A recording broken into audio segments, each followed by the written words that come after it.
मैंने सोचा कि मेरे हाथ सही, मेरा दिमाग सही, मेरी पर्सनैलिटी सही, सब चीज़ें मेरी सही काम करी हैं। जब मेरे पापा ने मिलियंस बना लिए यहाँ पर, तो मैं भी तो उन्हीं की औलाद हूँ। एक मूवी थी अक्षय कुमार की, चाइना टाउन करके थी या कोई सी, तो ना उसमें एक बात अक्षय कुमार से उसके कोच कहता है कि तू अपनी वो कला ढूंढ जो तू कर सकता है। वो उसमें महीनों लगा देता है ढूंढने में, लेकिन वो ढूंढ नहीं पाता। तो लड़ते लड़ते लड़ते वो एकदम ना, जो उसका मतलब अपोनेंट होता है, उसको जैसे ही वो पटकता है तो वो आलू की बोरी की तरह उसे पटकता है, और वो पराठे बनाता था। तो उसको पता लग जाता है कि दैट्स माई मूव और इसमें मैं स्पेशल हूँ। तो मैंने ऐसे ही अपने अंदर कुछ ढूंढा कि मैं क्या कर सकता हूँ। ढूंढा मैंने, मेरे ख्याल से 10 to 15 डेज़ लिए, तो मैंने देखा कि I am a chef. Dubai में आके सेटल होने का सपना किसका नहीं होता, बट अगर यहीं पे आके बिजनेस करना है तो क्या करेंगे और कैसे करेंगे। सो आज के हमारे गेस्ट है, इनसे हमने बहुत सारी गपशप करी है in regards to starting your own business. एक यंग एंटरप्रेन्योर कैसे बन सकते हो दुबई में, और हर एक चीज़ उसके related.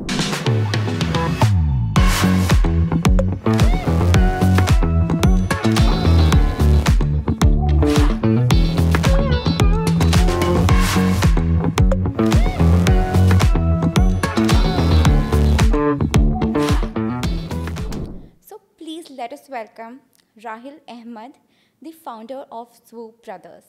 Hi Rahil, welcome to the Fat Kid Show. Hi, How are thank you you? So much.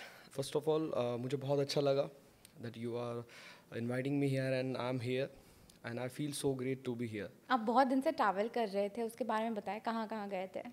Actually हमारा हम दो भाई हैं, तो उसी के रिगार्डिंग हमेशा हम ट्रैवल करते रहते हैं। लाइक हम चाहते हैं कि किसी कंट्री से हमारा कुछ सामान बने, किसी कंट्री से कुछ प्रोडक्ट बने। तो उसी के रिगार्डिंग हमने चाइना ट्रैवल करा, हांगकांग करा। सो अभी my brother is in India right now, so अभी थोड़े दिन में वो शायद जापान भी जाने वाला है। तो काफ़ी चीज़ें हैं, हम काफ़ी कंट्रीज से अपनी मतलब लेते हैं, उनसे इम्पोर्ट सोर्सिंग एक्सपोर्ट करते करने हैं, के लिए। सोर्सिंग करते हैं।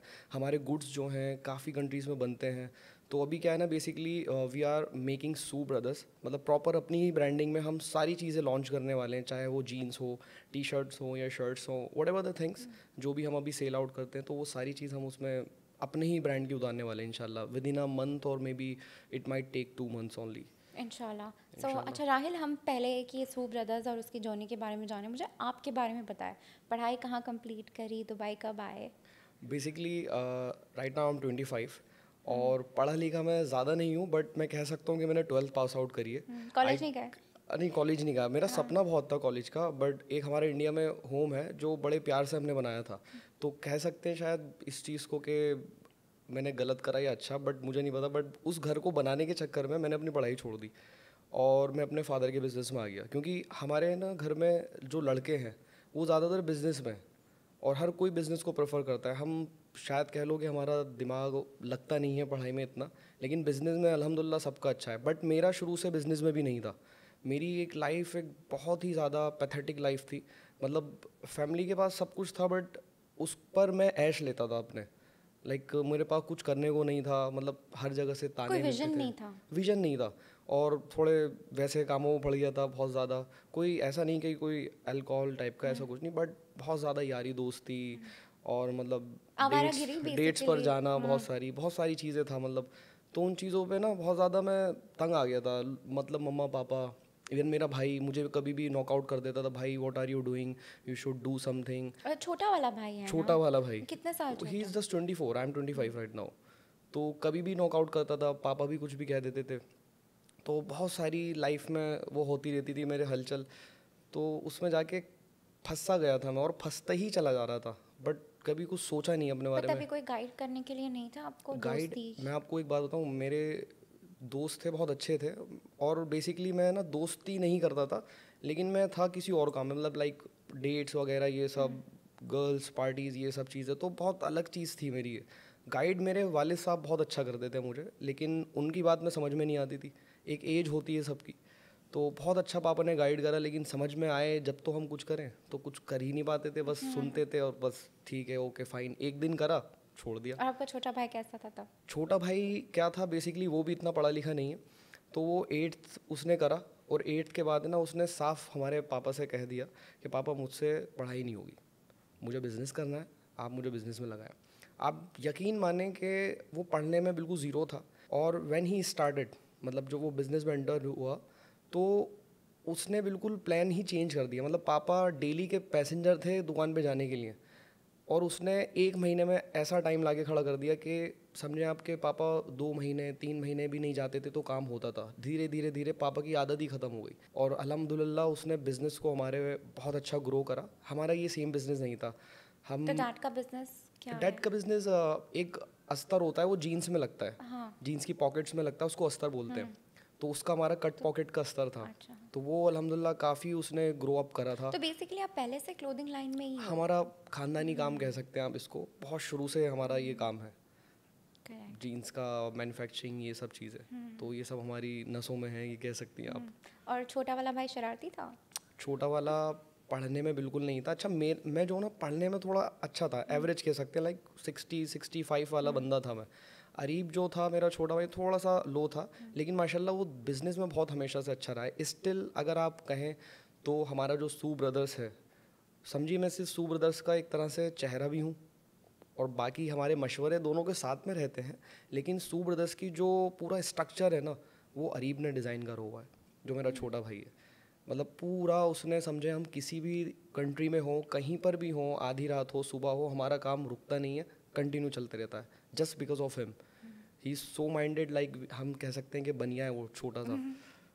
हाँ, तो ये बचपन चीज़ से है। वैसा ही दिमाग है। हाँ, तो बचपन फिर से। आप दुबई कैसे आए अगर इंडिया में इतना चल रहा था तो? मैम ये हुआ कि मेरे पापा ने ना, जैसे काफ़ी गलतियां बताई मैंने आपको, मुझसे बहुत होती थी गलतियां, तो नुकसान मैं बहुत करता था। और मतलब अपने पापा के ही पैसे चुरा के मैं डेट्स करता था, मतलब गर्ल्स के साथ जाता था, पार्टीज़ करता था, पैसा उड़ाता था बेमतलब का।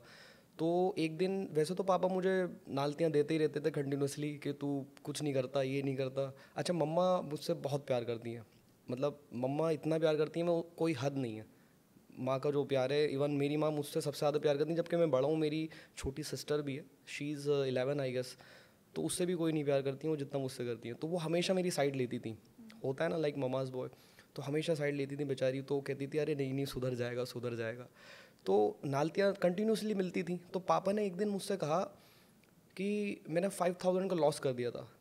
पापा सेड टू मी कि तुझे कोई 10,000 रुपये पे भी नहीं रखेगा, ऐसा पापा ने मुझसे कहा। और उस टाइम मेरा थोड़ा, मतलब अगर बात करें थोड़ा रिलेशनशिप में, तो उसमें कुछ ऊपर नीचे चल रहा था। तो वहाँ से भी मुझे कुछ ऐसी चीज़ मिली सुनने को कि मैं बर्दाश्त नहीं कर पाया उस चीज़ को, और पापा ने भी कह दिया। आप कितने साल के थे तब? 22 ओनली, अभी की बात है, जहाँ मेरे ख्याल से 22 या 21 की आई गेस बात है, एग्जैक्ट याद नहीं है। तो पापा ने ऐसा बोला, तो फिर एक मेरी लाइफ में ना थोड़ा सा मुझे महसूस हुआ कि मुझे कुछ किक लगी। तो I went to the office, वो घर में ही था हमारा नीचे ऑफिस, तो अक्सर मैं उसी में जाके बैठा करता। तो उस दिन वहाँ बैठकर मैं 1 घंटा रोया प्रॉपर कि यार अभी मुझे कुछ करना पड़ेगा। मैंने सोचा कि मेरे हाथ सही, मेरा दिमाग सही, मेरी पर्सनैलिटी सही, सब चीज़ें मेरी सही काम करी हैं। जब मेरे पापा ने मिलियंस बना लिए यहाँ पर, तो मैं भी तो उन्हीं की औलाद हूँ, मैं क्यों नहीं कर सकता। लिटरली ये मैंने 22 और 21 साल की उम्र में अपने आप से सवाल करे, और ये मैंने पूछा कि जब मेरा वालिद इतने सारी चीज़ें बना सकता है, मैं क्यों नहीं कर सकता। तो फिर मैंने ना अपना, एक मूवी थी अक्षय कुमार की, चाइना टाउन करके थी या कोई सी, तो ना उसमें एक बात अक्षय कुमार से उसके कोच कहता है कि तू अपनी वो कला ढूंढ जो तू कर सकता है। वो उसमें महीनों लगा देता है ढूंढने में, लेकिन वो ढूंढ नहीं पाता। तो लड़ते लड़ते लड़ते वो एकदम ना, जो उसका मतलब अपोनेंट होता है, उसको जैसे ही वो पटकता है तो वो आलू की बोरी की तरह उसे पटकता है, और वो पराठे बनाता था। तो उसको पता लग जाता है कि दैट्स माई मूव, और इसमें मैं स्पेशल हूँ। तो मैंने ऐसे ही अपने अंदर कुछ ढूंढा कि मैं क्या कर सकता हूँ। ढूंढा मैंने, मेरे ख्याल से 10 to 15 डेज़ लिए। तो मैंने देखा कि आई एम अ शेफ़, मैं खानों में बहुत अच्छा था, खाने बनाने में। Even though I started my career as a chef, तो मैंने क्या, चलो खाने बनाते हैं। तो फिर मैंने खाने बनाए थोड़ा सा अपलोड करना स्टार्ट करा, तो उसकी मुझे ना तारीफ़ मिली लोगों से, मैंने बनाया। अच्छा, मुझे गार्निशिंग करने का बहुत शौक़ है, खाने बनाने का शौक़ है, और मैंने कभी कोई पढ़ाई नहीं करी, मैं कभी उसके गेट तक भी नहीं गया। और होटल मैनेजमेंट का मुझे ABCD भी नहीं पता क्या होता है, कौन होता है, कैसे, बट पता नहीं एक जज्बा था खाने को बनाने के लिए हमेशा। बचपन से ही ना, मैं जब छोटा था, जब से ही कुछ ना कुछ, इतना प्लेट में जब कुछ भी लाता था तो बड़ी अच्छे से उसको सजा के लाता था, तो घर वाले तारीफ़ करते थे, तो वो मेरा हुनर था। तो उसी बेसिस पर मैंने पापा से बोला, पापा I need to leave India, और अब मुझे यहाँ से जाना है, मैं अब यहाँ नहीं रह सकता, मैं इंशाल्लाह अब कुछ करके आपको दिखाऊंगा। तो मेरे ये पापा 15 दिन में डिसीजन ले लिया? 15 दिन में और मैं काफ़ी रोता था उन रातों में, अपने पास सोचता था कि मैं क्यों नहीं कर सकता। तब रिलेशनशिप का क्या हुआ? रिलेशनशिप जब तक था कंटिन्यूसली बस यही चल रहा था, अब करेंगे शादी, अब करेंगे, ये करेंगे, तो यही सब चल रहा था। तो मैंने कहा चलो कोई नहीं, फिर मैंने कहा मैं ना अब कुछ करके दिखाऊंगा तुम्हारे मतलब फादर को भी और अपने फैमिली को भी। तो उसने भी बहुत थोड़ी हेल्प करी उस टाइम पे, ठीक है फाइन। लेकिन निकलने में मुझे बहुत टाइम लगा वहाँ से, इंडिया से लगभग 2 मंथ्स लगे शायद। शायद किसी के लिए ज़्यादा हो या कम हो मुझे नहीं पता, बट मेरे लिए वो एक एक पल बहुत भारी था, क्योंकि मुझ पर ना एक एक बात बीत रही थी। और कुछ थोड़ी पर्सनल बात है रिलेशन से लेके के, जो मुझे बातें सुनने को मिली थी वो हकीकत थी, और वो मैं बर्दाश्त नहीं कर पा रहा था किसी हद तक। तो खुद को क्योंकि कोसने लगे बेसिकली उस टाइम पे? हाँ, कोसना आप कह सकते हैं कि मुझे कोसना आता था कि मैं क्यों कुछ नहीं कर सकता, लोग मुझे क्यों नहीं जानते। अगर मैं जाऊँ कहीं पर तो लोग मुझसे मिले, मेरे साथ बैठने की कोशिश करें, मुझे कॉल करें, मैसेजेस करें, बट ऐसा नहीं होता था कुछ भी। मतलब क्योंकि वो सिर्फ लाइन ही अलग हो गई थी वो ना। लाइन ही अलग थी बिल्कुल। तो मैं उसी में लग गया था। आपका ध्यान जब किसी चीज़ से भटक जाए ना तो आप काम नहीं कर सकते। मैंने एक अपने पापा से एक बात सीखी थी। पापा कहते थे कि आप ना अगर ऑफिस में बैठे हो बेटा, तो काम को ये मत बैठो कि खाली ऑफिस में बैठ जाओ और ऐसे ऐसे देखते रहो, इसका कुछ मतलब नहीं होता। आपको देखना है कि आप इस काम को बूस्ट कैसे कर सकते हो, कैसे बढ़ाना है। तो मैं उनकी बात पे लिटरली, उनकी बात पे मुझे यकीन नहीं आता था। मैं सोचता था काम सब लोग कर रहे हैं, वहाँ स्टाफ बैठा है वो सब काम कर रहा है, मैं ऑफिस में बैठा हूँ आराम से, अपना खाना पीना चल रहा है, क्या करूँगा। मुझे उस चीज़ का मतलब नहीं पता था जब वो क्यों कहते थे ये बात को। तो पापा कहते हैं निकलो, काम के लिए निकलो। हम लगे पड़े हैं, चैटिंग कर रहे हैं, कॉल्स कर रहे हैं, बस पापा जैसे ही सोए निकल गए मेट्रो स्टेशन, मिल के आ रहे हैं, ये जा रहे हैं, वहाँ जा रहे हैं, पार्टी में जा रहे हैं, झूठ बोल के जा रहे हैं। संडे हमारा शॉप शायद क्लोज़ होता था, या पता नहीं फैक्ट्री क्लोज़ होता था, शॉप खुलता था। तो छोटे भाई को छोड़ने के बहाने कि आज मैं शॉप पर जाऊंगा, तो उसको शॉप पर उतारा और वहाँ से डायरेक्ट मैं डेट पे। तो ऐसा ऐसा करके मेरी सारी चीज़ें होती थी। फिर वही आपको बताया कि मतलब टर्निंग पॉइंट आया, काफ़ी रोया धोया। तो पापा को यकीन नहीं था कि ये कुछ कर पाएगा। बेचारे उनकी गलती नहीं है, लेकिन कुछ गलती नहीं है, क्योंकि एक सक्सेसफुल हैं मेरे जो वालिद साहब हैं, और उन्होंने लाइफ में बहुत कुछ मेहनत करी है। मतलब ऐसा ऐसा टाइम भी आया है कि जब मैं बहुत छोटा था तो उनको, उनके पास दूध पिलाने के भी मुझे पैसे नहीं होते थे। और ऐसा भी वक्त था कि ज़मीन पर वो होता है ना, जैसे कहीं स्ट्रीट जब बन रही होती है तो उसको पत्थर तोड़े जाते हैं, तो घर में कुछ ऐसी हमारे थी। तो पापा चादर बिछा के खुद लेटते तो मुझे अपने सीने पे लेटाते थे, और जहाँ पर मतलब काफ़ी सारे इंसेक्ट्स भी इधर उधर होते थे। तो बेचारे ने ऑटो भी चलाया अपनी लाइफ में, और पता नहीं कौन कौन से छोटे छोटे काम करे उन्होंने उस चीज़ के लिए। तो बड़ा अफसोस होता था इस चीज़ को देख के। और स्पेशली पापा के दोस्त, ये सुनने वाली बात है, हमारे जो वालिद साहब के दोस्त हैं, तो मैं नाम नहीं लूँगा, तो उन्होंने पापा से बोला कि यार अनीस, अनीस नाम है मेरे फादर का, कि यार तेरा ये जो बेटा है ना, मुझे लगता है शायद ये बर्बाद हो रहा है, और ये बर्बाद हो गया, ये अब शायद हो नहीं पाएगा। क्योंकि मुझे ना, अच्छा लुक्स में मैं हमेशा थोड़ा सा आगे रहता था।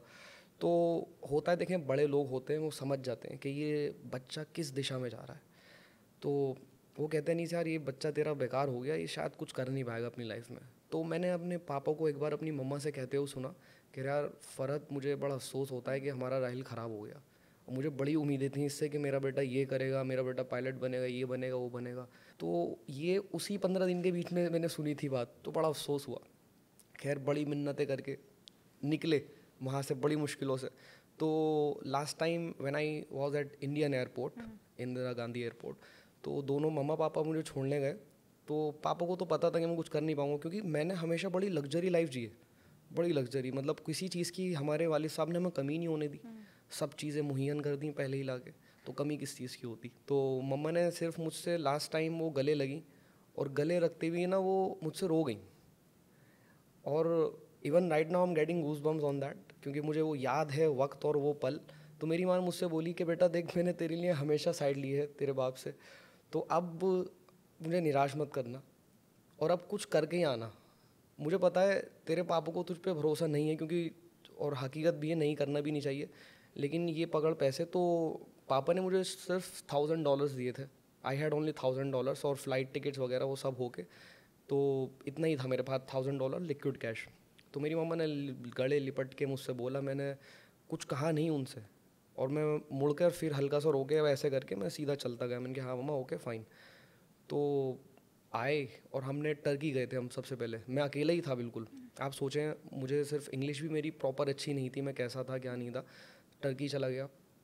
टर्की जाने के बाद मैंने काफ़ी दिन वहाँ मेहनत करी। अच्छा, टर्की में क्या प्रॉब्लम है, वहाँ में इंग्लिश किसी को नहीं आती। हाँ। अगर आप भी गई होंगी तो शायद आपको पता होगा, बड़ी प्रॉब्लम है वहाँ पे, इंग्लिश कम्युनिकेशन प्रॉब्लम है, बहुत ज़्यादा प्रॉब्लम है। वहाँ पे अरेबिक है और टर्किश चलती है, तो वो उसके लिए मेरे लिए बहुत बड़ा एक इशू बना कि मैं यहाँ पर बात किससे करूँ। तो भैया वहाँ पे काम मैंने शायद 5 से 6 दिन काम करा शायद। और उसी के पीरियड में क्या होता है कि हाँ, मुझे आज तक डेट याद है, 15 अक्टूबर, 12 अक्टूबर को मेरा बर्थडे आता है, तो 15 अक्टूबर को मैंने इंडिया छोड़ दिया था। 3 दिन बाद मैं टर्की में बैठा हुआ था। Within 5 days I remember the date when I got breakup. तो 20 अक्टूबर को मेरा ब्रेकअप हुआ किसी चीज़ पर, वो थोड़ा पर्सनल है। तो उसके बाद जो ना मेरे अगले ही दिन जॉब लग जाती है ब्रेकअप होते ही। और हुआ भाई, चलो ठीक है, जॉब लगी। तो फर्स्ट सैलरी मुझे लीरा में याद नहीं है बट इंडियन करेंसी में याद है। तो फर्स्ट सैलरी मेरी लगी थी 24,000 की। और जो कि जब उसने बोला ना कि आपकी इतने लीरा सैलरी है और आपको यही मिलेंगे और आपको काम क्या करना है, काम सुन के बड़े हैरानी होगी कि मुझे मिला डिश वॉशर का काम। मतलब एक अच्छे खासे पैसे वाले का बेटा ऐसे काम कर रहा है, वो मेरे लिए बड़ी शर्म की बात भी थी। और लेकिन मुझे कुछ करके दिखाना था, सही में बताऊँ आपको। तो करी थी डिश वॉशिंग मैम मैंने 4,000 प्लेट्स, अगर किसी ने सुना होगा आपने, मादो एक रेस्टोरेंट है टर्किश का, मतलब टर्की रेस्टोरेंट है, बहुत अच्छा और नामी गिरामी रेस्टोरेंट है वो। तो वहाँ पे किसी के थ्रू मेरी जॉब लगी और वहाँ पे मेरी जॉब लगी 4,000 प्लेट्स की डेली वॉशिंग की। और मॉम को पता था कि क्या कर रहे हैं? मॉम को पता था, वो बेचारी रोज़ रोती थी इस चीज़ को देखते हुए। तो उसमें क्या हुआ, जॉब लगी, मैं प्लेट धोता था। अच्छा, मुझे ना, अब जब मैं निकल गया था तो मुझे कुछ करके दिखाना था।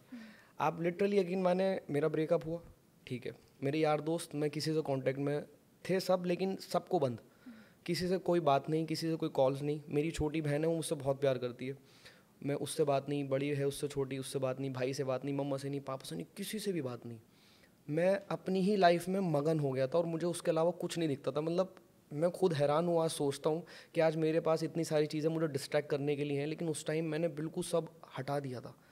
तो मुझे पास एक विज़न था कि मुझे अब कुछ करना है और बहुत बड़ा बनना है, कुछ करना तो है वाकई। और लिटरली ये आपको लग सकता है कि ये फिल्मी है, बट मैं कहूँगा ये वाकई में फिल्मी है और हुआ है ऐसा।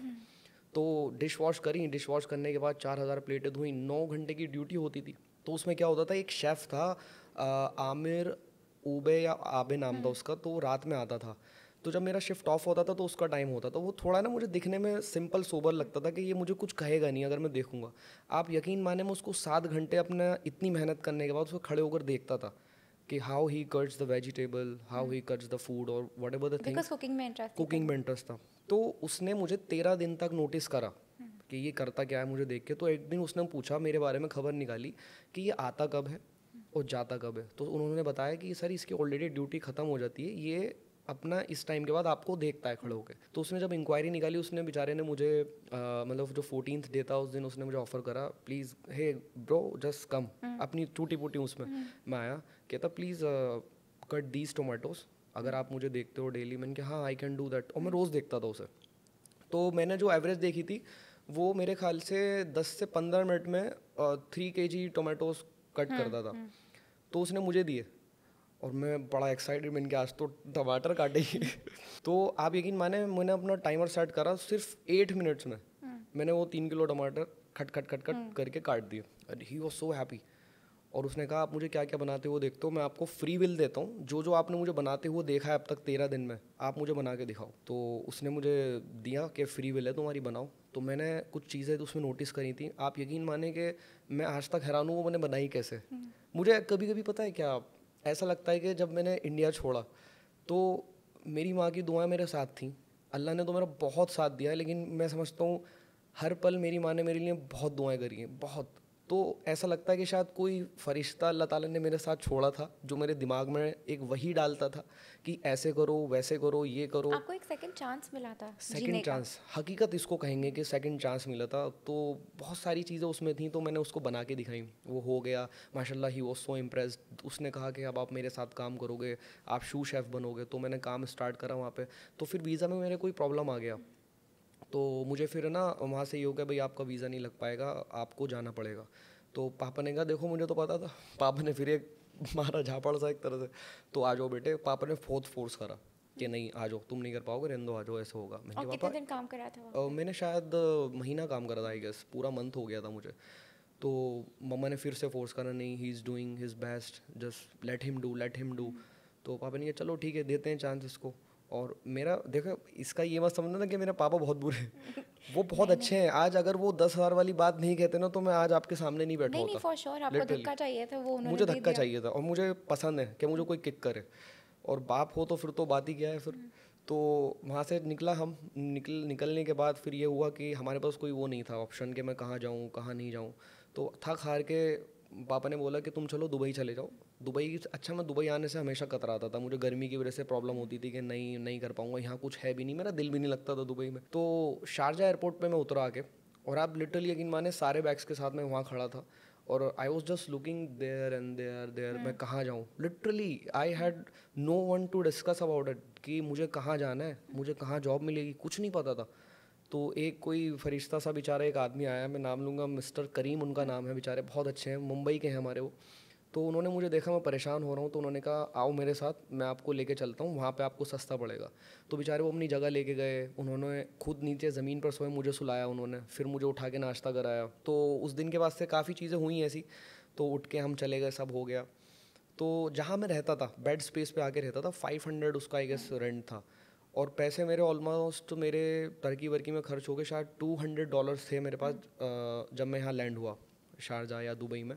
तो पैसे भी ख़त्म होने थे, जॉब थी नहीं। और अच्छा पापा ने ना मुझे कार्ड दिया था, उसमें कह सकते हैं 20 to 25,000 दिरहम्स थे, अगर इंडियन करेंसी को कन्वर्ट करो, थे तो इंडियन करेंसी में। तो मुझे एक वो था कि मुझे ये इसमें से एक पैसा भी निकालना है, चाहे मुझे भूखा सोना पड़े।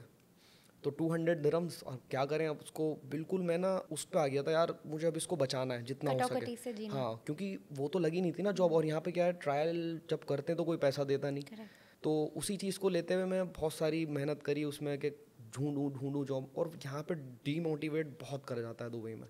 आपके पास अगर कोई बेड स्पेस में है या कोई भी है, अच्छा कोई नहीं चाहता किसी का भला हो जाए, हकीकत बात तो हाँ है जी, ये। Very true. और दूसरों को ना गलत एडवाइस करते हैं कि आप बेड पे लेटे रहो और ऑनलाइन खट खट खट खट करते रहो, आपको जॉब मिल जाएगी। वो 6-6 महीने से वहाँ पड़े थे, वीज़ा अपनी वो कराए जा रहे थे, वो पढ़े थे, मुझे भी सलाह दे रही है, लेकिन मैं उसमें से नहीं था, क्योंकि मुझे बहुत जल्दी और सब कुछ करना था, और मेरे जो इरादे थे ना वो बहुत बुलंद थे।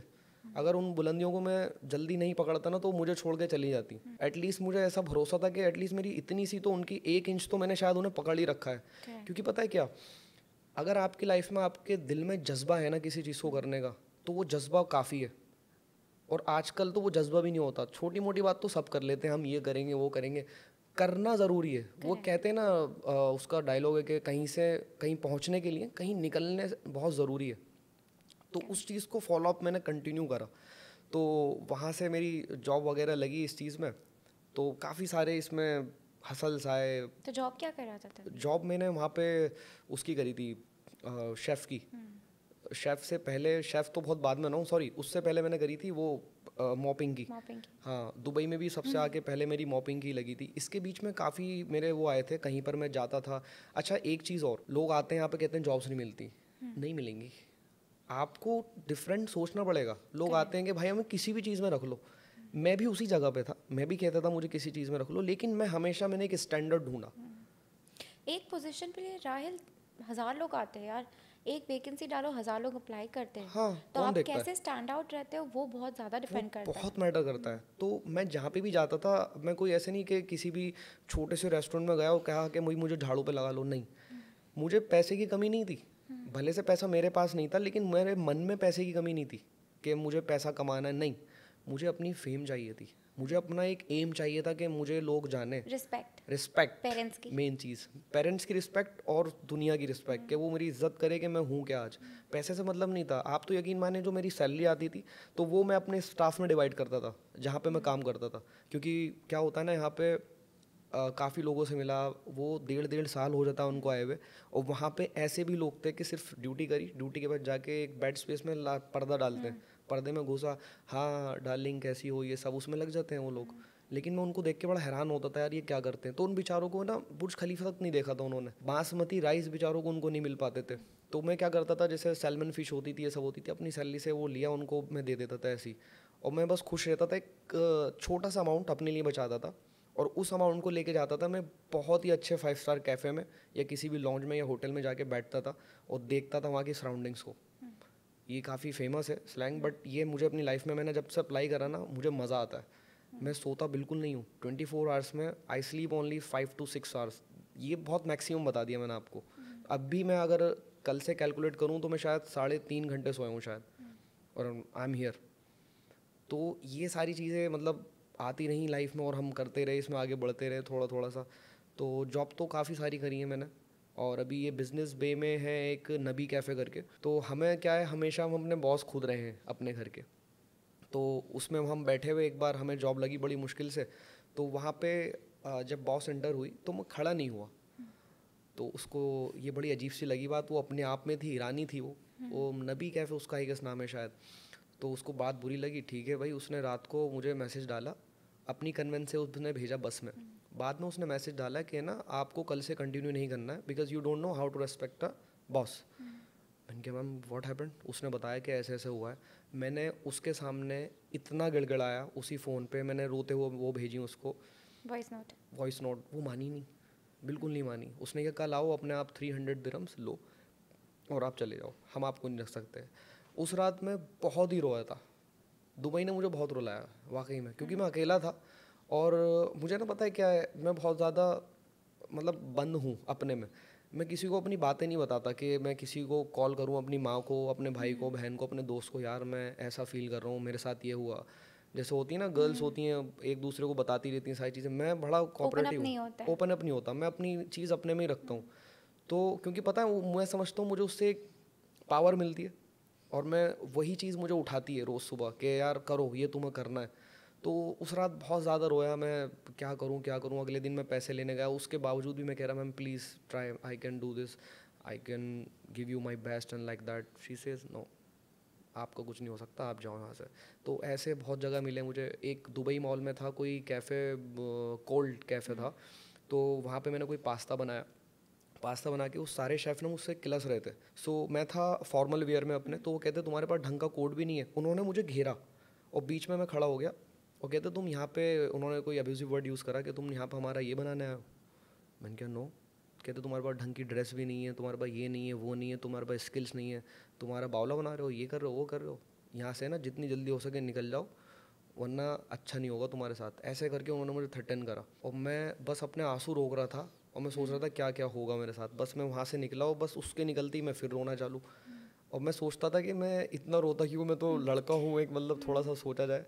लेकिन कुछ चीज़ें ऐसी होती थी मेरे, बहुत ज़्यादा हर्ट करती थी दिल को, बिल्कुल ऐसे फाड़ देती थी रख के, यार ये क्या हो गया मेरे साथ। क्योंकि जब आप अच्छा बनने के लिए जा रहे हो तो दुनिया साथ नहीं दे रही दुनिया है। साथ नहीं देती, लिटरली मेरा किसी ने भी साथ नहीं दिया यहाँ पे, सब और मुझे। ये बात भी तो सही है ना कि अगर आपके पास फाइनेंशियल स्टेबिलिटी हो तो ऑटोमेटिकली रिस्पेक्ट भी आ जाती है आपके। बिल्कुल बिल्कुल आ जाती और है। ये देखा ही आपने, हाँ, उस हकीकत टाइम में। पे जब स्ट्रगल कर रहे थे तब पैसे नहीं थे, उसके पहले थे तो दोस्ती यारी सब कुछ सही चल रहा है। सब कुछ बट सही जब चल रहा है। स्ट्रगल था तो बहुत कम लोगों ने साथ दिया। बहुत साथ देता ही नहीं यहाँ पे आजकल के टाइम पे, तो कोई नहीं चाहता ही नहीं देता। कि किसी और का ये वाकई दुबई में। की बात जो आपने कही ना, ऑनेस्टली यहाँ पे सच में कोई किसी का नहीं है। हकीकत। मेरे पापा यहाँ पे काफ़ी टाइम से थे। उन्होंने ना, जब मैं परमानेंटली मेरे हस्बैंड के साथ सेटल हुई ना, उन्होंने मुझे एक बात कही कि रेशमा, ये ज़मीन की मिट्टी ऐसी है कि भाई भाई का नहीं होने वाला। हकीकत बात है।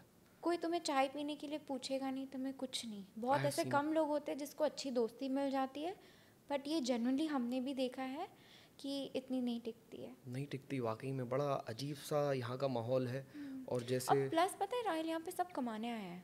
हाँ, हर कोई है ना, 1 दिरहम अगर मैं आपके ऊपर 25 दिरहम की कॉफ़ी दे दूँ ना, तो रात तक मैं सोचूंगी अरे मैं, मतलब एग्जांपल है कि मैंने राहिल को कॉफ़ी पिला दी, तो लोग वो पैसे नहीं डालना चाहते हैं।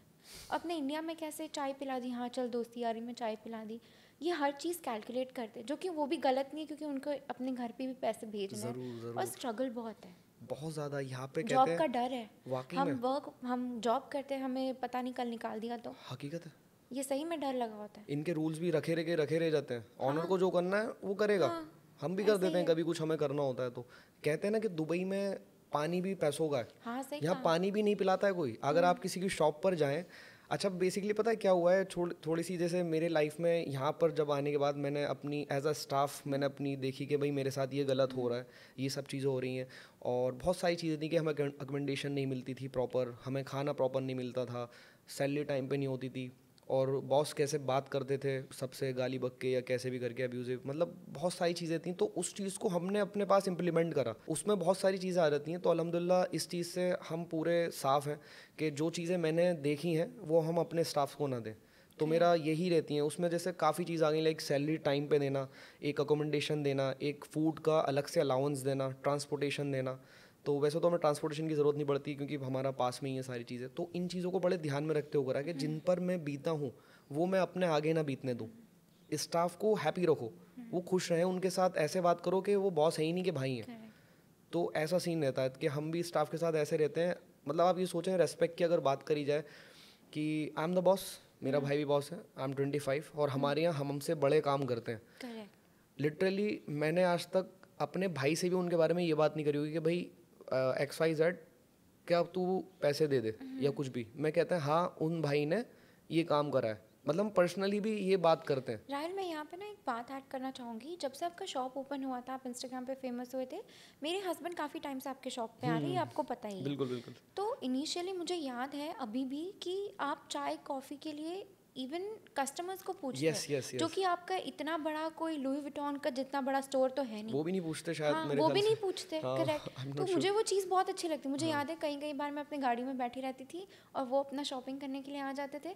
आपके वहाँ के लोग मुझे आके गाड़ी में भी चाय दे जाते थे कि नहीं मैडम के लिए सच में? चाय देना है। हाँ, ओके। तो ये सारी चीज़ें भी हुई है। तो एक कस्टमर केयर जो किया जाए ना, वो भी आपके एम्प्लॉयज़ काफ़ी ज़्यादा ट्रेंड है। बिल्कुल बिल्कुल, ये हमने उनको सिखाया और हमने बोला। हमारे पापा हमसे कहते थे कि बेटा ये चाय टॉफ़ी कॉफ़ी ये मायने नहीं रखती, करेक्ट। आप कस्टमर को अपना बनाओ। और ये तो वो टाइम था जब हम कुछ नहीं थे, बट धीरे धीरे ऊपर बढ़ रहे थे। We had nothing to spend, but अल्हम्दुलिल्लाह हमें आज तक इससे अफेक्ट आया ही नहीं। कसम से इससे आज तक अफेक्ट नहीं आया हमें कि हमारा प्रॉफिट नीचे जा रहा है ऊपर जा रहा है, हम सोचते ही क्योंकि नहीं। ये प्रॉफिट लॉस डिसाइड ही नहीं करता किसी को चाय पानी और प्यार ये देना। ये कुछ फ़र्क नहीं पड़ता, ये तो और अच्छी चीज़ है। मतलब अल्लाह ताला भी खुश होता है, कस्टमर खुश होता है। सबसे पहली बात तो ये मैं नहीं कहूँगा कि मार्केटिंग का तरीका है, भैया हम दिल्ली वाले हैं, हम ग्रीट इसी तरीके से करते हैं। हमारी मेज़बानी बहुत अच्छी होती है, हम तो अपने आप को सीधा कहते हैं। हमें मतलब नहीं कि हमारे रिलीजन में क्या है, हमें मतलब नहीं कि हमें कस्टमर को कैसे पकड़ना है। हमारे स्टेशन पे अगर कोई आएगा, we have to give them respect properly, बराबर। ये हमारे खून में है। तो चले थोड़ा पास्ट में जाते हैं। सू ब्रदर्स कहाँ से स्टार्ट हुआ और सू ये नाम ब्रदर्स, क्यों? ये नाम पहले नाम बताऊँ या कहाँ से स्टार्ट पहले हो? नाम बता दो। पहले नाम बताते हैं। बेसिकली हम बेचते थे यूज क्लोथ। आपने सुना होगा उकाय, उकाय Yes, दुबई में बहुत है। yes. तो मेरे पापा और हम लोग शॉप ढूंढ रहे थे। अच्छा मैं जब जॉब करता था ना, एक पीरियड ऑफ टाइम पे आकर मैंने जॉब छोड़ दी थी। पापा यहाँ पर आए, पापा ने बोला अब क्या करना है। इनके पापा रेस्टोरेंट खोलते हैं, थोड़ा सा इन्वेस्ट करेंगे। सो क्योंकि अब देखो, हमने अगर मैं चाहूँ कि बिल्कुल ही अपने पास से करूँ तो हो सकता है मुझे बहुत ज़्यादा टाइम लग जाता, राइट। अब मैंने सोचा जब मैं किसी चीज़ में प्रोफेशनल हो गया, और देखें क्या होते हैं लोग ना आजकल कहते हैं कि पापा मुझे पैसे दो मैं काम करता हूँ, विदाउट एनी प्रोफेशन हो कम सब चीज़ों के। वो कहते हैं लाओ पैसे दो हम काम करते हैं, लेकिन कई बार वो डुबा देते हैं। ज़्यादातर यही होता है, डुबा देते हैं। आप किसी मतलब प्रोफेशन लिए बने बगैर आप किसी चीज़ में घुस रहे हैं तो वो डूबता ही है। पहले जॉब करना ज़रूरी है अगर बिजनेस करना है तो, ताकि एंड तक का समझ में आए क्या होता है। बिल्कुल। तो मेरा जो बॉस था वो काफ़ी एक्सपीरियंस थे, मतलब उन्होंने अमेरिका में हर जगह काफ़ी बड़ी बड़ी कंट्रीज़ में उन्होंने शेफ़ थे वो, तो उन्होंने काम करा था। मिस्टर गणेश उनका नाम था। मैं उनसे काफ़ी कुछ सीखा था और उन्होंने, मैं कहता हूँ, वो मेरी बहुत हेल्प करी थी। उन्होंने जब मैं आया था, मेरी वीज़ा एक्सपायर होने वाली थी, तो पूरे दुबई में मुझे कोई वीज़ा नहीं दे रहा था। उन्होंने मुझे सहारा दिया कि बेटा तू मेरे यहाँ काम कर और तू करके दिखा तू कर क्या सकता है। तो मैं आया था वहाँ डिश वॉशर से, और माशाल्लाह से जब मैं निकला तो मैं एग्जीक्यूटिव शेफ़ बन के निकला वहाँ से। मेरा फ़ोटोज़ तक वो अपने उस रेस्टोरेंट पे लगाते थे कि ये इसने ये बनाया ये बनाया। काफ़ी सारी डिशेज़ मैंने उनको दी, तो बहुत अच्छा मतलब वो रेस्टोरेंट रन करा। तो खैर पापा को बुलाया हमने, क्या चलो पापा स्टार्ट करते हैं। तो पापा बॉस से मिले। उन्होंने बॉस ने कहा कि देखो मैं इसे छोड़ना तो चाहता नहीं हूँ, लेकिन ये आपकी विल है, आप संभालो इसको। लेकिन मैं इतना कह सकता हूँ कि तुम्हारा बेटा अगले 8 साल के लिए प्रिपेयर है। मतलब उसने सॉरी उन्होंने कुछ ऐसी बात की थी कि इसने 8 साल का एक्सपीरियंस हासिल कर लिया है, जो ये अब जिस लेवल पर है, बेफिक्र हो के अगर 10 करोड़ लगे 15 करोड़ लगे इंडियन करेंसी में तो लगा दो इस पर। तो उन्होंने क्या ठीक है, बस फिर उन्होंने काम छोड़ा वहाँ से। फिर हम ढूंढने लगे रेस्टोरेंट की जगह। तो बेसिकली जो हमारा दुबई वाला सू ब्रदर्स है, ये हमने लिया था रेस्टोरेंट के लिए। अच्छा। तो उन्होंने दिया, उसके बाद में उन्होंने बोला कि नहीं हम ना आपको ये दे नहीं सकते, हाँ, इसमें हम रेस्टोरेंट का नहीं करेंगे बिकॉज ऑफ चिमनी समथिंग, कुछ होता है इनका बहुत प्रॉब्लम, क्राइटेरिया। बहुत ज़्यादा क्राइटेरिया है। तो एक दिन क्या हुआ, पापा रात में वॉक पे थे, तो पापा ने ये ना कुछ देखा उकाए का, कहते यार हमने कपड़े का काम करा भी है, हमें पता भी है, चलो स्टार्ट करते हैं ऐसा। तो मैं इस चीज़ में राज़ी नहीं था क्योंकि मैं पूरा खून सवार था कि मैं रेस्टोरेंट खोलूँगा। पापा ने मुझे इंडिया भेज दिया। मैं मेरे ख्याल से 9 या 10 महीने बाद इंडिया गया था। पापा ने कहा जाओ तुम रेस्ट करके आओ थोड़ा सा। तो तब तक पापा का क्या फीलिंग था आपके लिए? पापा, मैंने देखा कि पापा रो रहे थे, शायद वो अपने दोस्त को दिखा रहे थे या किसी मम्मा को। तो he was crying over there कि देखो मेरा बेटा काम कर रहा है, मेरा बेटा कमा रहा है। तो उस चीज़ से ना मुझे और ज़्यादा वो मिली, मोटिवेशन मिली ये चीज़ को देख के, मैं बड़ा खुश हुआ। अच्छा एक सीन और होता था, चले वो बाद में बताएंगे, अभी यही बताते हैं पहले। तो इस तरीके से हमने काम स्टार्ट करा। तो पापा ने कहा मम्मा को भेज दो अपनी, मैंने मम्मा को भेजा। मम्मा और पापा ने मिलकर ये ढूंढा कि इसके सप्लायर्स कहाँ पर हैं। तो फिर बाद में उन्होंने मुझे बुला लिया, सब ढूंढ के फिर उन्होंने मुझे बैठ के समझाया, बेटा देखो इसमें ये प्रॉफिट है, ये कर सकते हैं। तो मैं एनी हाउ राज़ी हो गया क्योंकि मेरा ना माइंड बहुत ज़्यादा डिस्टर्ब था हर चीज़ को लेके, मैं बहुत ज़्यादा स्पीड में था, मतलब बस वो मुझे पकड़ पकड़ के खींच रहे थे, बस करना है। तो उन्होंने इसी वजह से मुझे रेस्ट के लिए भेजा था। तो करा, स्टार्ट कर दिया अल्हम्दुलिल्लाह। बहुत ज़्यादा शॉप पे ढूंढी कहाँ कहाँ मिल सकती है, तो क्लॉक टावर वाली शॉप मिली। इसके बीच में काफ़ी ज़्यादा मेहनत करी पापा और मैंने। पापा ने अल्हम्दुलिल्लाह सब कुछ कमा लिया था, लेकिन मुझे थोड़ा सा इस चीज़ पर अफसोस होता है कि बेचारों ने सब कुछ कमाया, उसके बाद मैंने उनको यहाँ बुलाया और फिर दोबारा उन्होंने मेहनत करी मेरे साथ मिलकर कि मैं इनको कोई अच्छी सी शॉप दिला देता हूँ। देखो बाप तो बाप होता है, वो चाहता है कि मैं मेरी औलाद बर्बाद ना हो, अच्छे डिसीज़न ले, हर तरीके से हो, इतना पैसा लगाएंगे। तो शॉप मिली, देखा कि हाँ भाई अच्छी शॉप है, तो हमने ले ली उसको। तो उसका नाम जो रखा था हमने, वो रखा था हमने सुपर विंस ओके, SWOO। तो वो इस तरीके से सू, तो वहाँ पे ना उसने जो एडिटर था उसने वो सू लिख दिया और नीचे पूरा फुल फॉर्म लिख दिया उसका। तो वहाँ से हमारा नाम ये सू था, लेकिन सुपर विंस ओके होता था, हमने कभी सोचा भी नहीं इसके बारे में। तो भाई शॉप पे हम खोली, हमने खोलने के बाद ठीक है हो गया फाइन, हमारा काम नहीं चले, हमने काफ़ी इन्वेस्टमेंट कर दिया था, ऑलमोस्ट मेरे ख्याल से वी स्टार्टेड 30 to 35 lakhs इन इंडियन करेंसी अगर देखा जाए तो, विद लाइसेंसिंग शॉप एवरीथिंग, हाँ सब कुछ उसमें ही था इंक्लूड। तो ये बहुत हमारे लिए बड़ी बात थी। और rent was I guess 2 lakhs per month, yearly, दिरहम, 200 के दिरहम्स 200। हाँ ऑफ कोर्स, वो मौके की दुकान है, मौके की दुकान है, वो प्राइम लोकेशन है प्राइम यार। लोकेशन है वो। तो वो हमें मिल गई उस रेट में, हमने सोचा चलो ठीक है कमा लेंगे 1000-1200 दिरहम। तो भाई वहाँ हमारी सेल ना हो, 200 दिरहम्स, 300 दिरहम्स, आप यकीन माने कि आप शायद इसको मजाक समझें या झूठ समझें, लेकिन ये हकीकत है कि हम दोनों भाई जब हमने देखा ना कुछ हो नहीं रहा, तो हम दोनों भाई आपस में ना मतलब रोते थे और अपने से आंसू छुपाते थे, यार हमारा काम कब चलेगा, हमारी शॉप पे वाकई में कोई आएगा खरीदने।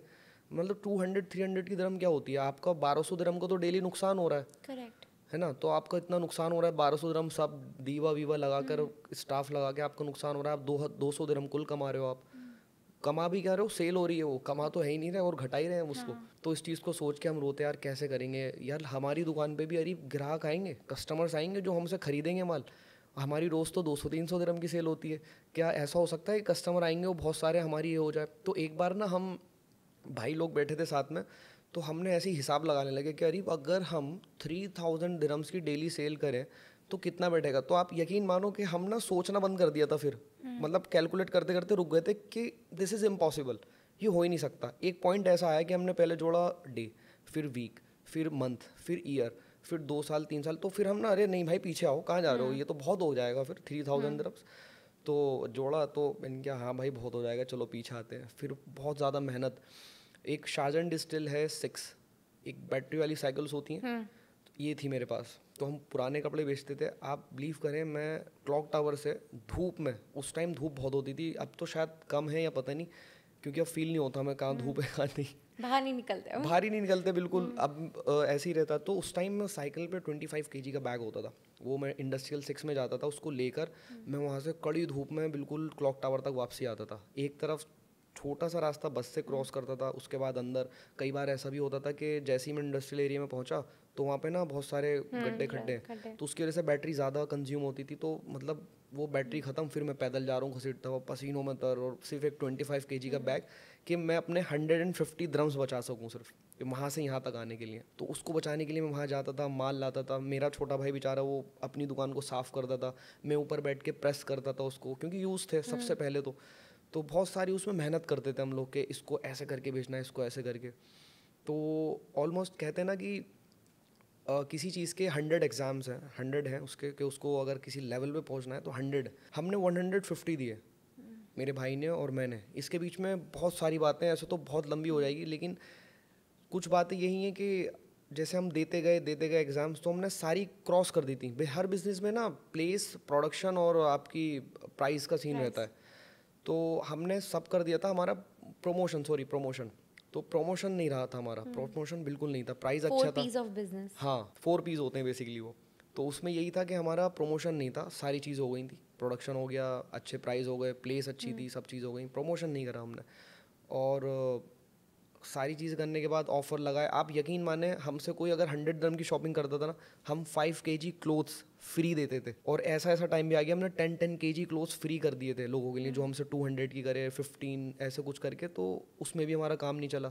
फिर मैंने एक दिन अपने छोटे भाई से बोला, भाई अब बहुत हो गया, हम एक काम करते हैं। It was the day of 13 दिसंबर और आई गेस 14 दिसंबर ऑफ 2022। मैंने बोला, अरे अगर इस मंथ के एंड तक 31st तक हमारा काम नहीं चलता है हमारे accordingly, so you will handle this business and I will handle other things. वो क्या थी कि जैसे कि मैं शेफ़ था, तो मैं सोचा कि 5 to 6 dirhams का एक पैकेट बनाऊंगा, बिरयानी या व्हाटएवर कुछ भी, और उसको मैं साइकिल लूँगा और मैं उसको गली गली बांटूंगा। ये मैंने सोच लिया था। एक पता है सबसे अच्छी खूबसूरत बात क्या थी, कि अल्लाह ताला हमेशा मुझे देख रहा था और मेरी बड़ी हेल्प कर रहा था। मतलब हसल्स आए, सारी चीज़ें आई, हर्डल्स भी आए, सब चीज़ें आई, लेकिन वो देख रहा था कि कब हारेंगे, और हम हार नहीं मानने थे। हार को कोई चांस, एक के बाद कुछ ना कुछ चलते जा रहा है, चलते मैम हार को कोई चांस ही नहीं था। हमारे पापा ने हमसे कह दिया था कि बेटा जब तुम यहाँ वापस आओगे ना इंडिया, तो बहुत हंसी मजाक उड़ाने वाले बैठे हैं, तो सोच ले और समझ लो। बेचारे रोज मोटिवेट करते थे, वो कहते थे सोच लेना तुम अगर यहाँ वापस आए ना हार के, तो सब मजाक उड़ाने वाले बैठे हैं, मेरा कुछ नुकसान नहीं होगा ना तुम्हारा होगा, तुम्हारे बाप के पास पैसा है, मैं सब खिला दूंगा तुम्हें ज़िंदगी भर, तुम्हारी पुश्ते भी खाएंगी, लेकिन अपनी इज्जत अगर बचानी हो ना, तो थोड़ा सा इसको लगा दो जोर, अपना जितना भी लगा सको। मैंने कहा ठीक है पापा, ऐसा करते हैं। तो फिर उस दिन ऐसे ही रहा, एक दिन और हमारा खाली गया। 15 दिसंबर आज भी मुझे हमेशा और ज़िंदगी में याद रहेगा कि वो मेरी लाइफ का टर्निंग पॉइंट था। 15 और 16 रात का टाइम था, हम बहुत लेट तक दुकान खोलते थे ग्राहक के इंतज़ार में, कि रात में 3 या 4 बजे कोई थका हारा इधर उधर से आ गया तो 60 dirham 50 dirhams का हमसे ले जाएगा, कि अगले दिन की सेल में प्लस हो गया, वो प्लस हो जाएगा। चलो भाई ठीक है, कर दिया हमने। तो उस दिन मैंने वीडियो बनाया एक रात में, आई टुक 64 टेक्स, और मैंने 64 जो वीडियो थी ना, मैंने अपलोड कर दिया।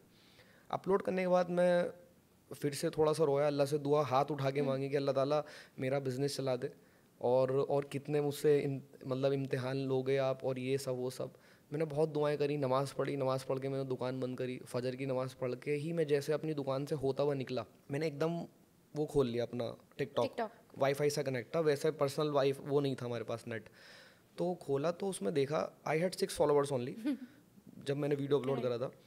तो मैंने देखा एकदम से मेरी वीडियोस पे 20,000 व्यूज़, मेरी एक वीडियो जो अपलोड करी थी 20,000, और वो कंटिन्यूसली, आप यकीन माने, मैं उसको ऐसे कर रहा था 5,000, ऐसे कर रहा था 10,000 व्यू कंटिन्यू उस पर बढ़ते जा रहे थे। मैंने कहा ये हो क्या रहा है, और उस वक्त मेरी आंखों में जो आंसू आए, मेरे ये समझ में नहीं आता कि देखें, मुझे आज ये पता है मैं एक वीडियो बनाऊंगा, मेरे पास मिलियंस की सेल आएगी, मेरे पास लाखों की सेल आएगी, लेकिन उस टाइम मेरे दिमाग में किसने डाला?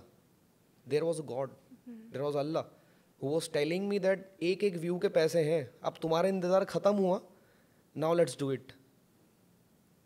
लिटरली मैंने अपने छोटे भाई को कॉल करी, मैंने कहा अरीब ये बताओ कौन सी गाड़ी खड़ी करनी है शॉप के बाहर, उसको गाड़ी का बहुत शौक। मैंने उसको नाम बताया, मैंने कहा AMG मर्सिडीज़ और डेनाली। कहता भाई क्या हुआ, क्या बात होगी? मैंने कहा बता तो सही। कहता भाई तीनों वो बड़ा लालची, कहता भाई तीनों, उसको बड़ा शौक है।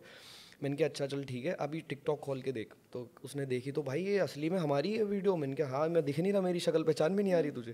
कहता हाँ भाई हमारी है। तो कह रहा भाई ये कैसे हुआ? मैंने कहा बस हो गया, अब अल्हम्दुलिल्लाह, अब तुम देखो कल इंशाल्लाह क्या होता है। तो उस दिन मैं बड़ी अल्लाह से दुआएं मांगी थी मैंने, और फिर उस वक्त में रोया मैंने, नफिल पढ़े शुक्राना के। तो अगले दिन जब हम शॉप पर आए तो माशाल्लाह से वो बिल्कुल प्राउड मोमेंट था हमारे लिए। काफ़ी कस्टमर्स हमारी शॉप के बाहर, they were just waiting for us when they will come. हमने शॉप खोली, हमारी शॉप में 300-200 की सेल होती थी कितने आवर्स में, 18 आवर्स, 19 आवर्स, 20 आवर्स, 17 आवर्स, ऐसे करके हमारी सेल होती थी 300 सिर्फ इतने घंटों में। सिर्फ आधे घंटे के अंदर हमारे जो लॉकर था उसमें 5000 दिरहम्स थे माशाल्लाह। 5000 dirhams in with in 30 minutes. सिर्फ 30, मतलब बता रहा हूँ आपको, जब हमने शॉप ओपन करी थी, मतलब 11 बजे ओपन करी और 11:30 या 11:45 तक वो हमारे 5000 थे। अब आप अंदाज़ा लगाएं कि वो रात तक कहाँ गई होगी जब तक शॉप बंद नहीं करी। और अब क्या होगा, जब ये था पहले दिन तो अब क्या होगा। तो उस दिन सारे इंतज़ार ख़त्म हो गए थे और बहुत ही खुशी थी। पापा को कॉल करा कि पापा अल्हम्दुलिल्लाह वी गॉट कामयाब, और ऐसे ऐसे मतलब अजीब सा लग रहा था कि कुछ सुना था कि मैजिक हुआ है, कि सब कहते थे दुबई में जैकपॉट लगता है। और मैं कहता था पापा हमारा भी जैकपॉट लग सकता है क्या दुबई में। कहता भाई मेहनत करो तो हो सकता है शायद लग जाए, अपनी नीयत साफ़ रखो, हलाल कमाई करो, सब कुछ करो। मैंने कहा ठीक है। और जब वो लगा ना तो मैं कहता हूँ वाकई में ही मेरे साथ मैजिक हुआ है। लेकिन उसके लिए ना क्या, मैं पता है मैम, मैंने मेहनत बहुत करी है। अभी भी इसमें ऐसी ऐसी बातें हैं कि मतलब मैं उनको याद करके मैं रो जाता हूँ, कई बार मेरे गूज़ बम्स आ जाते हैं। बिज़नेस पे अभी मैं जहाँ आया हूँ अभी ये, तो नीचे देख के मैं इनको देख रहा था, पता है मैं कॉफ़ी ज़रूर पी रहा था नीचे बैठ के, बट मैं देख रहा था ये गलियाँ में यहाँ घूमा हूँ अपनी सीवी लेकर, और सब मुझे धुतकार देते, नहीं जॉब नहीं जाओ। इन रास्तों पर जब मैं आता हूँ मेरा दिल काँप जाता है। एक दिन वो भी था कि मैं यहाँ खड़े होकर चलते हुए सोचता था यार मैं एक दिन यहाँ पे अपनी गाड़ी से आऊँगा, मैं अपनी कार चलाऊँगा, मेरे पास ये कार होगी, मेरे पास वो कार होगी, मैं सब ऐश करूँगा। लेकिन मैं कहता हूँ मैंने जो सोचा ना दुबई में, अल्हम्दुलिल्लाह अल्लाह ताला ने मुझे सब दिया, and I am so happy with my life right now, so happy. तो ये मेरी छोटी सी एक उसमें जर्नी रही है कि मैं चाहता हूँ कि ये जाने वो यंग जनरेशन जो मेरी एज की है और मैं जिस एज में मैंने स्टार्ट करा था। क्योंकि आजकल क्या है आपको पता है, 20 एज में ही आई गेस, इवन दो 17 से ही लोग किसी और कामों में लग जाते हैं। आजकल है ना लोगों की अंडरस्टैंडिंग भी इंक्रीज हो गई है, पर डिस्ट्रैक्ट होने की भी रीजंस बहुत बढ़ गए। ज़्यादा ज़रूरी नहीं है दुबई आने के बाद, मैं बताऊँ राहिल, हम जॉब करने वाले बंदे हैं, ज़रूरी नहीं है कि लोग, अगर बंदा 20,000 भी कमा रहा है ना, कि सारे पैसे बचा सके। हाँ, बचा नहीं पाते क्योंकि आपको खर्चे करने के लिए 1000 जगह पे है। वो प्लानिंग कैसे करनी है, वो मेहनत कैसे करनी है, उसको डबल कैसे करना है, वो आपके हाथ में है। वो आपके हाथ में है। आप खर्चा अपना कैसे भी करो। यहाँ वैसे भी महंगा है दुबई, बट मैं समझता हूँ शायद बच सकते हैं पैसे अगर आप बचाओ तो। आई थिंक वो आपके ऊपर डिपेंड करता है कि आप लाइफस्टाइल कैसे जीना चाहते हो। बिल्कुल। अगर आप 100 दिरहम की कॉफ़ी पीना चाहते हो या 2 दिरहम की कैफेटेरिया से भी तो बात वही आनी है, पॉइंट है ये तो। और हलाल की कमाई, जैसे आपके हलाल डैड ने की कहा, कमाई तो सबसे बहुत इम्पोर्टेंट ज़रूरी है। क्योंकि यहाँ पे डिस्ट्रैक्ट होने के लिए अगर आपको हराम की कमाई भी कमानी है तो बहुत रास्ते 2 मिनट में आ जाती है। हाँ। मेरे पास आज इतने रास्ते हैं, इतने लोग हैं जो हमसे कहते हैं कि भाई हमारे साथ इन्वेस्ट करो, आप 3 मिलियन इसमें डालो, आपको हर महीने हम 50,000-100 के आराम से देंगे। वो क्या काम है, वो है बियर, अल्कोहल, ये सब। बहुत लोग हमारे पास तरीके की पता नहीं स्पॉन्सरशिप्स, कोलैबोरेशंस जो हराम काम है उनकी लेकर आते हैं, लेकिन हम उनमें इंटरफेयर ही नहीं करते। मैं आज तक इंटरेस्ट नहीं लेता क्योंकि अपना किसी भी चल चीज़ रहा है में। ना, चल रहा और है ऑलरेडी वो एक ऐसा डार्क स्पेस आप देख कर आए हो ना अपनी बहुत पुरानी ज़्यादा लाइफ डार्क, में, बहुत ज़्यादा। कि आप वो वापस रिपीट नहीं करना चाहते हो, रादर आप सजेस्ट करना चाहते हो लोगों को कि ये ना करो। ना करो, वाकई में एक बहुत डार्क पास्ट रहा है मेरा, बहुत ज़्यादा, काफ़ी चीज़ें देखी हैं। चलिए कोई नहीं, अभी तो खुशी की बात है स्कूल अल्हम्दुलिल्लाह। अब ब्रदर्स। तो फिर आपने फिर वो बाद में शॉप कैसे आगे बढ़ाई? शॉप तो ऐसे बढ़ी कि भाई जिस दिन हमारा बिजनेस हुआ फर्स्ट डे 16 ऑफ दिसंबर, तो उस दिन हम बड़ा खुश थे। हमने पापा को कॉल करी कि पापा अब आ जाएं यहाँ पे, तो पापा आए यहाँ पे, फिर बड़ा खुश हुए उस चीज़ को देखा कि इतने लोग आ रहे हैं, रेस्पेक्ट दे रहे हैं। अच्छा वो फेमस हुआ था ना मैं फर्स्ट वीडियो में, सो उसकी वजह से लोग आते थे, वो ग्रीट करते थे, मुझे इतना अच्छा सा लगता था कि एम आई सेलिब्रिटी और समथिंग एल्स। वो एक ही वीडियो वायरल हुआ था, वो बड़ी इज्जत दी लोगों ने। हमारे जो बेसिकली कस्टमर्स थे ना वो पाकिस्तान से थे, तो पाकिस्तान से मुझे बहुत सपोर्ट मिला है लिटरली। वो मेरी वीडियो ही वो पाकिस्तान की साइड ट्रांसफ़र हुई सारी, तो अब तो माशाल्लाह काफ़ी इंडिया में भी जानते हैं, पाकिस्तान में भी जानते हैं, तो उन लोगों ने बहुत सपोर्ट करा बेचारे। वो अच्छा पाकिस्तान लोगों में क्या होता है, वो ना ग्रीड बहुत अच्छे से करते हैं। एक बड़ी मेज़बानी जो है ना उनकी, वो अपनी दिल्ली वाली है, क्योंकि बेसिकली बताते हैं कि जो दिल्ली में हमारे एक जामा मस्जिद है, वहाँ से लोग ट्रांसफ़र हुए हैं पाकिस्तान कराची में, correct। लाहौर में, तो उनके में अंदर वही चीज़ है जो हमारे अंदर है। तो उन लोगों ने बड़ा प्यार दिया माशाल्लाह से, धीरे धीरे धीरे करके काम बढ़ता गया। सबसे पॉइंट की बात पता है क्या हुई थी, हम वहाँ पे खुद बैठ के कैश करते थे, हम कैश काउंटर पे अरीब होता था या मैं होता था, हम ही सेल्समैन थे, कुछ लड़के भी थे वहाँ पे उस टाइम पे जब हमारा काम अच्छा चल गया था। तो एक अंकल थे, वो आए, कहते बेटा मुझे पता है तू अभी बिजी है, लेकिन 2 मिनट मेरी बात सुन ले, अगर ये बात नहीं सुनी ना तो उन्हें तेरे लिए बहुत प्रॉब्लम आ सकती है। मैंने कहा क्या? मैं उनकी रेस्पेक्ट में अपनी भीड़ छोड़कर मैं उठ गया, किसी को इधर उधर कर पापों को। तो कहते 1 मिनट इधर, 2 मिनट से ज़्यादा नहीं लूँगा। उन्होंने बताया कि अगर तू यहाँ बैठा रहा ना तो तू और आगे नहीं बढ़ पाएगा। मेरे काम को चले हुए सिर्फ 2 महीने हुए थे, जनवरी की बात है ये, शायद 23 की जनवरी की, दिसंबर में स्टार्ट हुआ था, मतलब 1.5 महीने में हुआ था ऑलमोस्ट। उन्होंने कहा जब तक तू यहाँ बैठा रहेगा ना तेरा काम बढ़ नहीं पाएगा आगे, तुझे यहाँ से निकलना पड़ेगा, क्योंकि तुझ में वो जादू है जो किसी में नहीं है। ऐसा उन्होंने मुझे बोला। मैं उनका नाम भी याद नहीं है, वो अबू धाबी में रहते थे, काफ़ी एजेड थे, पाकिस्तान से थे वो। उन्होंने बताई, मैं बड़ा हिल गया उनकी बात सुन के। मैंने कहा ठीक है। फिर मैं गया कैश काउंटर पे, कुछ ही दिन में मैं वहाँ से उठ जाता हूँ। उनकी बात को मैंने ले लिया, समझ लिया क्या किस उन्होंने वे में बोला है, अब आगे कैसे बढ़ाना है ये सोचना है। हाँ। आप यकीन माने, सिर्फ जनवरी में उन्होंने बात कही है, 2 से ढाई महीने में मैंने सुबरदस्त खोल दिया शारजा में। 2.5 से 3 महीने में मैंने सुबरदस्त शारजा को खोल दिया, जो इससे भी बड़ी ब्रांच और सबसे ज़्यादा खूबसूरत हमने उस ब्रांच को बनाया। तो पता है क्या होता है, बनिए जो होते हैं ना वो ज़्यादातर एक जगह बैठ के करोड़ों कमा लेते हैं, लेकिन वो वहीं के वहीं बैठे रहते हैं, वो आगे नहीं बढ़ पाते। क्योंकि सबसे पहली चीज़, आप अपने आप को नहीं हिला रहे हो। अभी मेरा काम है, सब चल रहा है, सब चीज़ें हो रही हैं, मैं तो यहाँ बैठा हूँ, मेरा भाई कहीं और बैठा है, काम चल रहा है, कैश का फ्लो आ रहा है, बैंक फ्लो आ रहा है, कस्टमर को सारी चीज़ें मिल रही हैं, कभी कुछ साइज़ ख़त्म हो जाते हैं, मतलब ऊपर नीचे सब होता रहता है, लेकिन ऑटोमेटिक चल रहा है।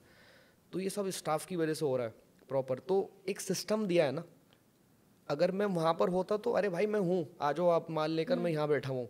नहीं, ऐसे नहीं करना है, आपको निकलना है वहाँ से, जब भी तो आप एक्सपेंड करोगे। आपको आपका सिस्टम बना के आगे जाना है, आगे जाना है, ताकि वो सिस्टम ऑटो बनाओ। पायलट ऑटो पायलट, अभी सारा ऑटो पायलट पे, हमें कुछ देखने की ज़रूरत ही नहीं है। मैं सारा दिन मैं घर में भी अगर रहता हूँ, ऑनलाइन देखता रहता हूँ, अपना कुछ भी रील्स देख रहा हूँ, अपना कुछ काम कर रहा हूँ, कुछ सोच रहा हूँ, मुझे सोचने की ज़रूरत ही नहीं है कि वहाँ पे क्या प्रॉब्लम हो रही है क्या नहीं हो रही, वो पूरा सब लोग हैंडल कर लेते हैं इजीली, कहीं जाने ही नहीं, क्योंकि कुछ नहीं करना। तो ऑटो पायलट बनाओ, करेक्ट। वो बहुत मैटर करता है। और अगर आपके हिसाब से कोई यंग एंटरप्रेन्योर है, कोई सजेशन देना चाहोगे तो क्या रहेगा वो? मेरा सजेशन ये रहेगा कि इस एज में लोग ज़्यादातर, जैसे कि मैंने आपको बताया, वो थोड़े गलत नशों में या बहुत सारी चीज़ में पड़ जाते हैं। अगर किसी का माइंड सेट हो भी जाता है तो ना अपनी कंसिस्टेंसी को ना छोड़े, क्योंकि दुबई एक ऐसी चीज़ है कि ये रुलाता बहुत है और ये आपको इतनी नीचे ले जाएगा कि आप तह में से निकल भी नहीं पाएंगे। और ये ऐसी भी है कि आपको इतना उरूज पे ले जाएगा कि आप वहाँ से नीचे आना नहीं चाहेंगे, और ना आपको आने देगा। ये दुबई इसी का नाम है। तो यहाँ पर ले लो या किसी भी कंट्रीज़ में ले लो, लोग ना मतलब अपने एम को पीछे छोड़ देते हैं कि अरे 5 बार फेल हुआ। मैं समझता हूँ जो जीता वो असली विनर नहीं है, जो हारा ना वो असली विनर है। अगर वो उस बात को सही से समझ ले कि मैं क्यों हारा, वो अपने आप को पीछे ना जाए। मैं अपनी ज़िंदगी में बहुत हारा हूँ, मैंने भले से अल्हम्दुलिल्लाह अल्लाह ताला ने मुझे एक 2 साल 2.5 साल में बहुत इज्जत दे दी, लेकिन मैंने 2.5 साल में, मैं कहता हूँ मैंने कम से कम 10 से 15 साल बचा लिए अपने लाइफ के। मैंने वो मेहनत इन्हीं लाइफ में कर डाली। मैंने वो टाइम देखा है जब मेरे पास पैसे नहीं थे ना, मेरे पास लास्ट नोट 5 दिरहम का बचा था, तो 5 दिरहम के मैंने एक रोल लिया, मलयाली जो रोल मिलता है चिकन रोल, उसके 3 हिस्से डिवाइड करे। 3 हिस्से को एक सुबह खाता था, एक दोपहर में, एक शाम में। वो मैं ही हूँ, आपके सामने बैठा हूँ। I had 20,000 25,000 dirham in my wallet, एक तरह से मतलब कार्ड में, but I never use it. मैंने नहीं करा, मुझे बाप का पैसा चाहिए ही नहीं था उस टाइम पे, मुझे अपना आप को बनाना था। तो मैंने वो टाइम भी गुजारा है। फेल मैं बहुत ज़्यादा हुआ हूँ, तो आज ये बनाऊँ ना फेल के बेस पर ही बनाऊँ। तो इसलिए मैं कहता हूँ कि कंसिस्टेंसी पे आप बहुत ध्यान दें कि अगर देखो एम तो सेट करना पड़ेगा कि हमें इस लाइफ में क्या चाहिए। अगर आपका family business, if you don't like your family business, find some other things. आप किस चीज़ में माहिर हो, जैसे कि फर्स्ट में मैंने आपको बताया, आप माहिर किस में, वो ढूंढो। अपना एम फाइंड करो कि this is your aim, doesn't matter what your family is doing right now, कि वो कैंडल बना रही है, वो शूज़ बना रही है। अगर आपका दिल नहीं है ना, अपने आप को बाहर निकालो, फोर्स में मत आओ किसी की कि मेरे बिजनेस में लग, इसमें मत लग। एम डिसाइड करो, एम डिसाइड करने के बाद उसको प्रोसीड करो, अपनी लाइफ में एग्जीक्यूट करो। कि हाँ मैं इसको गोल कैसे बनाऊँ, कि कहाँ पे ये मेरा चल सकता है, क्या मुझे करना है। सोचो मैम, पता है क्या सबसे अच्छी चीज़, आपका दिमाग बहुत पावरफुल है। मैं कहता हूँ अगर आपको कैंसर भी है ना, तो आप अपने दिमाग से कैंसर को मार सकते हो। नो नीड कीमियोथेरेपी और समथिंग एल्स। दिमाग बहुत पावरफुल चीज़ है, हकीकत है ये। एक मूवी है लूसी, वो 100% उसका दिमाग उसमें ओपन हो जाता है, तो काफ़ी चीज़ें उसमें वो करती है। तो मैं उससे काफ़ी चीज़ सीखा कि दिमाग हमारा बहुत पावरफुल है, आप कुछ भी कर सकते हैं। तो अपना एम सेट करो, कंसिस्टेंसी को लाओ, और कंसिस्टेंसी को लाके उसको, जब आप ये दोनों चीज़ें अपनी लाइफ में फॉलो अप कर लेंगे ना, तो आप जब भी हारेंगे ना, तो दोबारा उठने का दम रखेंगे। और आपके जो भी जख्म हो ना, उसको लिखो। मैं अपनी लाइफ में, मेरी उंगलियां कटी प्लेट धोने के बाद, मेरे पास आज तक उनके फ़ोटोज़ हैं। मेरी पूरी उंगलियां डैमेज थी, मैंने जब अपनी माँ को दिखाई तो उनका रोते रोते बुरा हाल। तो वो क्या करता था, मैंने उनको अपनी मेडिसिन बनाया। अपनी उंगलियां कट गई, प्लेटें धोते, शीशे टूट रहे हैं, शीशे घुस रहे हैं, उन्हीं डैमेज हाथों को अगले दिन मैं उसमें डाल रहा हूँ पानी में, मैं धो रहा हूँ फिर से। तो रोज़ मैं फ़ोटो खींचता। सुबह मैं नाश्ता नहीं करता था क्योंकि मेरे पास पैसे नहीं थे। मैं उन उंगलियों को देखता था, अपने हाथों को ऐसे देखता था, उन फोटोज़ को देखता था, कुछ स्क्रीनशॉट्स थे रिलेशनशिप से रिलेटेड, वो देखता था, अपने पापा की बात याद करता था, अपने पापा का गम याद करता था, जो भी फैमिली के साथ हो रहा था कि ऐसे मेरे बारे में रूमर्स थे, वो सब याद करता था। और मुझे इतनी एनर्जी मिलती थी उससे सुबह कि मेरा नाश्ता, कहता हूँ मैं, शायद वो मुझे कचरा है मेरे लिए। नाश्ता भी क्या एनर्जी देगा आपको जो मुझे वो देता था। और मैं जाके जो डिशें यूँ उड़ाई ऐसे करके उड़ा के माशाल्लाह दबा के मैं धोता था बर्तन। बर्तन धोने वाला कह लो आप। तो राहिल अहमद अब कैसे है, अब उनका नेचर क्या है, अगर आप अभी अपने आप को डिफाइन करना चाहो तो? अभी अगर मैं चाहूँ तो मैं अपनी लाइफ से ना बहुत ज़्यादा आगे आ गया हूँ। अभी आई डोंट मेक फ्रेंड्स नहीं। In Dubai. It's been 2.5 years and I don't have any friend here. मेरी लाइफ को मैं इतना इस तरीके से लेके चलता हूँ, डेली लाइफ मेरी, मैं सुबह 9 या 10 11 बजे उठा, या तो मैं घर में रहूँगा सारा दिन, लेकिन घर में रह के कोई वैसा नहीं काम, अपने काम को देखना, काम को कैसे ग्रो करना है, अपने बिजनेस को क्या करना है, ये या अपने शॉप पर, ऑफिस पर। तो कोई ऐसी जगह मैं दिन में कहीं पे जाता नहीं हूँ कि भाई मेरे जहाँ पे फ्रेंड्स बने। और ये कह सकते हैं शायद मैं यहाँ पे लोगों से मिल नहीं पाता जो मेरे फ्रेंड्स बने। तो मेरा एक बड़ा अजीब सा नेचर हो गया अब। मतलब मेरे लिए बहुत अच्छा है, मुझे अपनी अलोन जो लाइफ है ना बहुत अच्छी लगती है। मैं दुबई में बिल्कुल अलोन रहना बड़ा पसंद करता हूँ। अभी मेरे पास यहाँ कोई फैमिली नहीं है, तो भी मैं बिल्कुल अकेला हूँ। तो ऐसा नहीं कि मुझे होम सिकनेस हो, कि मुझे अपनी वाइफ की याद आए, मुझे अपनी वो मम्मा की याद आए, पापा की याद आए। हाँ, मैं उनको कॉल कर लेता हूँ जब उनकी आती है, कॉल वाला मैं हूँ नहीं, बट उनकी ही कॉल आती है जब मैं कॉल करता हूँ। मुझे कॉल बिल्कुल अच्छी नहीं लगती। कॉल बस मैसेज पे बात कर लो, ओके फाइन, वो भी थोड़ी मोड़ी। तो इस चीज़ को लेके मैं अब ज़्यादा सोचता नहीं हूँ। अभी मैं बहुत ज़्यादा सिंपल एंड सोबर। अपना 12 बजे के बाद मुझे अपना टाइम चाहिए होता है, मी टाइम। तो 12 जैसे ही बजते हैं दुबई में, मैं बाहर, घर से बिल्लू बाहर, क्या कहते हैं उसको, ऐसी कुछ। तो मैं फ़ौरन बाहर चले जाता हूँ, कहीं पर भी कैफ़े या लॉन्ज में जाके बैठता हूँ, अपने आप को टाइम देता हूँ, मी टाइम, सिर्फ बैठा रहता हूँ और कॉफ़ी पीता हूँ, कुछ भी ऐसे देखता हूँ कहीं भी। बस फिर रात को 3 बजे या 4 बजे मैं आ जाता हूँ। खैर ये बैड हैबिट है, इसको कोई अडेप्ट ना करे, बट ये मेरी चीज़ है कि मुझे इसके सुकून मिलता है। When I was doing job, तो जॉब के बाद मैं कभी भी घर में नहीं घुसता था। वहाँ पे सबके सब अपनी बीवियों से लगे हुए हैं कि हाँ हेलो आप कैसी हैं, ये है। मैं नहीं, मैं आता था, रेडी होता था, मैं फ़ौरन मरीना आता था, जुमेरा बीच पे, अकेला बीच पे बैठ के मैं सिर्फ सोचता था अपनी लाइफ के बारे में कि मुझे अब क्या करना है। क्योंकि बहुत ज़्यादा है ना मेरा दिमाग, मैंने इसको इतना तेज़ कर लिया था। लेकिन पता है तेज़ कब होगा? तेज़ जब होगा जब आप अपने आप को सोशल मीडिया से हटा दो, फ्रेंड से हटा दो कि मैं ये करूँगा वो करूँगा, मतलब डिस्ट्रैक्शंस हटा दो लिटरली। मैंने नोटिफिकेशन ऑफ, अकाउंट डिलीट, ये सब ऑलमोस्ट मैंने कर दिया था। मुझे काम ही नहीं था। मैंने कहा मैं जिस दिन कामयाब हो जाऊँगा ना, दुनिया खुद आएगी, मुझे ज़रूरत नहीं है दुनिया के बाद जाने की। Great, thank you so much Rahil, बड़ा मज़ा आया आपसे बात करके, इतनी सारी कहानियाँ मिली। It was a great and I think हमारे पास और ज़्यादा बात करने के लिए काफ़ी कुछ है। आई थिंक नेक्स्ट टाइम मैं आपको वापस बुलाने वाली हूँ। इंशाल्लाह, I love to do that. Yeah thank you so much Rahil for coming to the fat kid show. And मुझे एक मतलब एक यंग एंटरप्रेन्योर से और आपकी लाइफ पहले कैसी थी अब कैसी है, ये सब जान के सच में बहुत खुशी हुई। एंड आई थिंक ये काफ़ी सारे लोगों को इंस्पायर भी करेगा। बिल्कुल बिल्कुल। एंड या thank you so much. Thank you so much guys, thank you so much ये वीडियो देखने के लिए। आई होप आपके लिए बहुत ज़्यादा इंसाइटफुल रहा होगा। इसके अलावा अगर आपके पास दुबई में बिजनेस रिलेटेड कोई भी क्वेश्चंस है तो you can put it in the comments down below. Do not forget to subscribe to my YouTube channel, follow us on Spotify, Apple Podcast and Amazon Music. And I'll see you next time. Bye.